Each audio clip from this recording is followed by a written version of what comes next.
നമ്മുടെ നാട്ടിലെ ഏതൊരാളെയും നാടിൻ്റെ വികസനത്തിൻ്റെ സ്വാദ് അനുഭവിക്കുന്ന അവസ്ഥയിലേക്ക് എത്തി. കഴിഞ്ഞ 8.5 വർഷമായി ഭരണത്തിന്റെ സ്വാദ് അനുഭവിക്കുന്ന കുറച്ചു പേരുണ്ട്.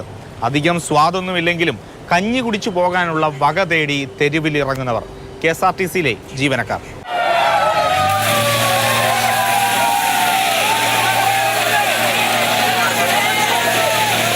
നമ്മുടെ നാട്ടിലെ ഏതൊരാളെയും നാടിൻ്റെ വികസനത്തിൻ്റെ സ്വാദ് അനുഭവിക്കുന്ന അവസ്ഥയിലേക്ക് എത്തി. KSRTCയുടെ ദാരിദ്ര്യമൊക്കെ മാറും, നിങ്ങൾ പേടിക്കണ്ട. ശമ്പളവും 1-ാം തീയതി കഴിഞ്ഞാൽ ഉടനെ മാറും. ബഹുമാനപ്പെട്ട മുഖ്യമന്ത്രി അതിനുള്ള എല്ലാ പിന്തുണയും തന്നിട്ടുണ്ട്. അത് എനിക്ക് ചില നിർദ്ദേശങ്ങൾ തന്നിട്ടുണ്ട്. അതനുസരിച്ച് മുന്നോട്ട് പോകും. KSRTC ജീവനക്കാർ 1-ാം തീയതി കഴിഞ്ഞ് 5-ാം തീയതിക്ക് മുമ്പേ ശമ്പളം വാങ്ങും. മന്ത്രി ഈ പറഞ്ഞതുള്ളതാണോ? നിങ്ങൾക്ക് 5-ാം തീയതി ശമ്പളം കിട്ടുന്നുണ്ടോ? ഈ വീഡിയോ കാണുമ്പോൾ ഇപ്പോൾ ഏറ്റവും പുതിയ ഒരു കോമഡി സ്കിറ്റാണ് എനിക്ക് ഓർമ്മ വരുന്നത്. വനജ ടീച്ചറെ കൊടിയൻ കൊച്ചാട്ടം പറഞ്ഞ 1-ാം തീയതി ഇന്നാണ്. കേരളത്തിലെ ഏറ്റവും വലിയ പൊതുമേഖലാ സ്ഥാപനമായ KSRTCയിൽ എല്ലാ മാസവും അവസാനത്തെ പ്രവൃത്തി ദിവസമാണ് ശമ്പളം കിട്ടിക്കൊണ്ടിരുന്നത്. കഴിഞ്ഞ 8.5 വർഷമായി KSRTCയിൽ അത് കിട്ടാക്കനിയാണ്. 5 ലക്ഷം സർക്കാർ ജീവനക്കാർ ഇന്ന് ഈ കേരളത്തിലുണ്ട്. ആ 5 ലക്ഷം സർക്കാർ ജീവനക്കാർക്കും എല്ലാ മാസവും 1-ാം തീയതി കൃത്യമായി ശമ്പളം കിട്ടുമ്പോൾ 45 ദിവസം കൂടുമ്പോൾ ഒറ്റ ഗഡുവായി ശമ്പളം നൽകിയെന്ന് പറഞ്ഞ് വീമ്പിളക്കുന്നത് KSRTC ജീവനക്കാരനെ പൊതുസമൂഹത്തിൽ അപഹാസ്യനാക്കുന്നതാണ്.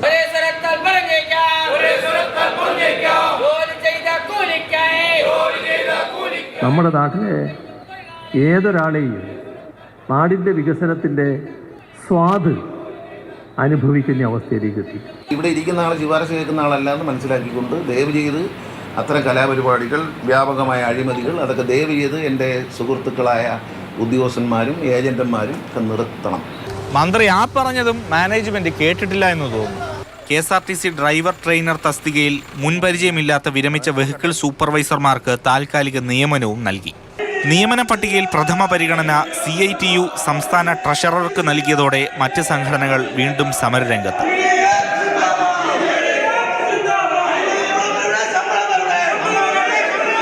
തിരുവനന്തപുരത്തെ ഹെഡ് ഓഫീസ് കേന്ദ്രീകരിച്ച് ഒരു സമരം നടന്നു. അത് വേറെ കുഴപ്പമില്ല, റഫറണ്ടം ആയതുകൊണ്ടാണെന്ന് എനിക്കറിയാം. അതിൽ രാഷ്ട്രീയം പറയുകയാണെന്ന് വിചാരിക്കരുത്.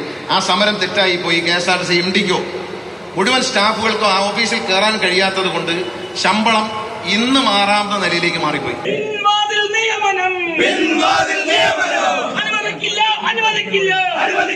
ഞങ്ങൾ നടത്തിയത് ഇന്റർവ്യൂ ബോർഡിനെ തടസ്സപ്പെടുത്തിയതാണ്. Station master, VS, inspector, chargeman എന്നുള്ളവരെല്ലാവരെയും ബദലെടുക്കാനുള്ള തീരുമാനം അതിലേക്ക് പോകും. അതുകൊണ്ടാണ് ഞങ്ങൾ പ്രതിഷേധിച്ചത്. അതും ഈ ശമ്പളം നൽകലുമായി യാതൊരു ബന്ധവുമില്ല. സർക്കാർ ഉദ്ദേശിക്കുന്നത് ഒരു കാര്യം മാത്രമാണ്. ഭരണം അതിൻ്റെ കൃത്യമായ സ്വാദ് ജനങ്ങൾക്കാണ് അനുഭവിക്കാനാകേണ്ടത്. മുഖ്യമന്ത്രിയുടെ ഈ വാക്കുകൾക്ക് CPMന്റെ സൈബർ ഗ്രൂപ്പുകളിൽ ഒരുപാട് ആരാധകരുണ്ടാകും. അവർക്കൊക്കെ ഇത് കേൾക്കുമ്പോൾ നല്ല സ്വാദും തോന്നും. പക്ഷേ KSRTC ജീവനക്കാർക്ക് അത്ര സ്വാദില്ല. AK Stephin, Mathrubhumi news, Thiruvananthapuram.